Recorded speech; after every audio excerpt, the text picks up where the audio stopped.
За байнгын орооны гишүүд түрүү өргөдлийн байнгын орон дээрээс асуусан. Төсвийн өрөөний мэдээлэл дээр 2026 оны үйл ажиллагааны хөтөлбөр дээр төсвийн урсгал зардлыг 24 болгож бууруулна гэдэг нэг юм заалт байгаа. За нөгөө талд нь цалин хөлсийг инфляцийн төвшөнтэй уялдуул нэмнэ гэдэг заалт байгаа. За бүр одоо боловсролын салбарын ажилчдын цалин тэргүүн ээлжинд авч үзнэ гэдэг заалт байгаа. Эрүүл мэндийн салбарын ажилтны цалин өсөйг нэмэгдүүлнэ гэсэн заалт байгаа. Тэнгүүд ганцхан төсвийн 24% урсгал зардлыг барьна гэсэн заалтыг барьж орж ирээд ямар ч одоо урсгал зардал нэмэх боломжгүй, цалин боломжгүй, тэтгэвэр боломжгүй, тэтгэмж боломжгүй гэдэг иймэрхүү одоо юугаар орж за тэтгэвэр бол 6% гэдэг байдлаар оруулж ирсэн. За хуулиндаа нийгмийн даатгалын хуулиндаа өмнөх оны инфляцийн төвшнгөөс доошгүй гэдэг ийм заалт байгаа. Одоогийн байдлаар инфляц 8.8%-тай байна. Тийм учраас хуулийн тодорхой шаардлагыг дордуулаад оруулж ирж байна. За хоёрдугаарт төсвийн урсгал зардлын дээд хэмжээ 30% бол байгаа хуулиар байгаа. Тэгэхдээ үйл ажиллагааны төлөвлөгөөний нэг заалтыг барьж орж ирээд одоо засгийн газар нь өөрөө ч гэсэн цалин хөлс нэммээр байна. Даанч одоо нэг 24% нэг хөгжлийн заалт байгаа гэдэг юм яриад байгаа. Тэгээ энийг та бүгд маань жилийн ажлын хөгжлийн төлөвлөгөөн дээр байж байгаа олон заалтуудаас ганцхан заалтыг одоо жохомхоо дагаж мөрднө гэж барьж орж ирээд байгаа чинь ерөөсөй ойлгохгүй байна. Тийм учраас энийг одоо та бүгд маань болооч. За төсвийн тогтвортой байдлын зөвлөгөө ойлгож байна.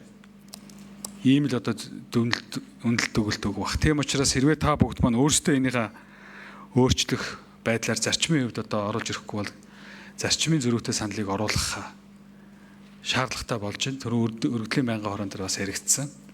Тийм учраас энэ тал дээр одоо та бүгд маань яг нэг байр суурь хэлээч. Сангийн аймаг дээр одоо тэр бусад заалтуудыг орхиж ганцхан тэр төсвийн хүрээний одоо мэдээлэл дээр эх жил тэрний дараагийн 2 жил бас яг энийгээ барих юм байна. Тэгэхээр нөгөө талд нь болохоор иргэд цалин хөлс тэтгэвэр тэтгэмжээ нэмүүлнэ. Жил болгон инфляцийн төвшөнтэй уялдуулж нэмнэ гэдэг заалтууд байгаа. Тийм учраас нэг төлөвлөгөөн дээр байгаа 3-4 хоорондоо уялдаатай холбоотой заалтыг нэгийг сугалж авч үзэнгүүтээ оруулж ирж байгаа чинь одоо бүх одоо манай байнгын хороогоор бол үндсэндээ хүмүүс юу харж ийнэ хөр цалин хөлс тэтгэвэр тэтгэмж яах гэж байна вэ гэдгийг л нэг номерт харна. Сая одоо эрүүл мэндийн салбар дээр гэхэд л эрүүл мэндийн одоо тусламж үйлчлэхэн дээр ямар ч мөнгө нэмж тавиагүй шүү дээ.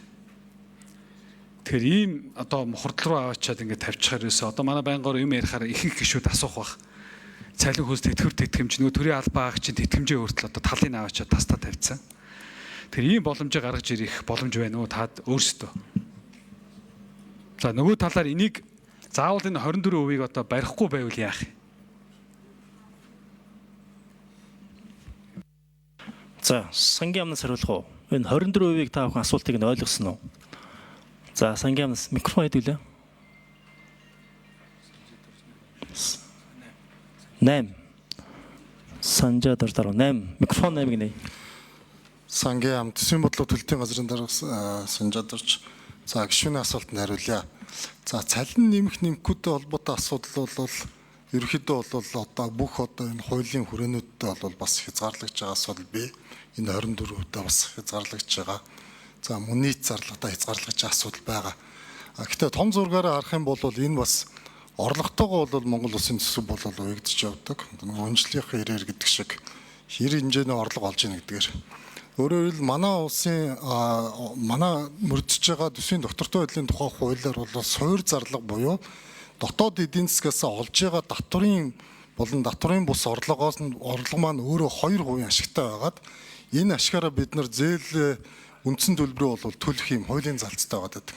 Тэгэхээр эх жилийн хувьд бол бидний хувьд бол олж болох одоо орлого маань бол 31.6 их найдвар төгрөг байна гэж үзсэн байгаа.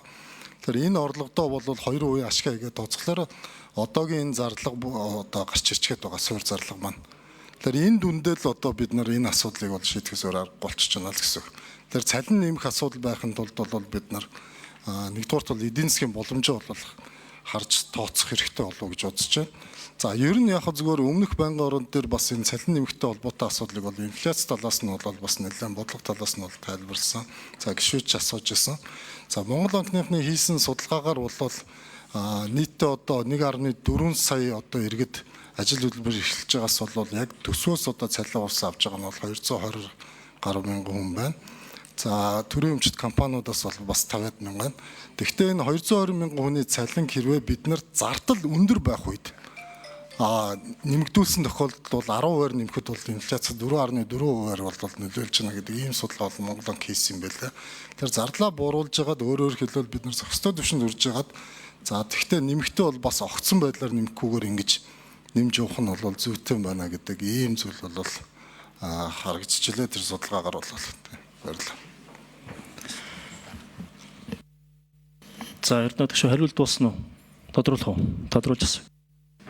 Эрдэнэ төгшөө. Тэгээ та хэд маань соёлтой аргаар л үгүй гэдэг юм л дээ. Скул тэр хүмүүстэй одоо чадахгүй гэдгийг хэлчих хэрэгтэй байна. Тэгэхгүй бол одоо зарим амаараа болохоор уул нэмээр байна. Тэгтээ төсвийн хадаа хайчин галд байна. 24% гэдэг заацсан гэдэг байдлаа яриад байгаа. За нөгөө талаар эрүүл мэнд нийгмийн даатгалын сангийн энэ мөнгө чи яг үндэ урсгал зардал, төсвийн урсгал зардалд бол орохгүй байхгүй юу? Тусдаа даатгалын сан ер нь бол харин төр өөрөө хариуцж байгаа эсгийгээ татаас өгж байгаа эсгийгээ тэр урсгал зардалтаа оруулж явах ёстой. Та яг өнөөдөр бол одоо нийгмийн даатгалын бүх тэтгэврийг бол төсвөөс мөнгө гаргаад өгж байгаа юм байхгүй шүү дээ. Эний чинь Монгол улсын одоо нийт даатгал төлж байгаа хүмүүс маань мөнгөө өгөөд эв санааны нэгдлийн зарчмаараа тэндээс аваад явж байгаа. Тийм учраас нэг ийм тоо тавьчаа тэгээд одоо ийм хэлээд байна л да. За энэ саяын тэгтээ цалин нэмэгтэй холбоотой асуудал араас нь дараагийн асуудал дээр жинхэнэ төсөв хилцгээр орох байх. Энэ бол төсвийн хүрээний нэмэгдэл болохоор гишүүдээс анхаараад тийм. За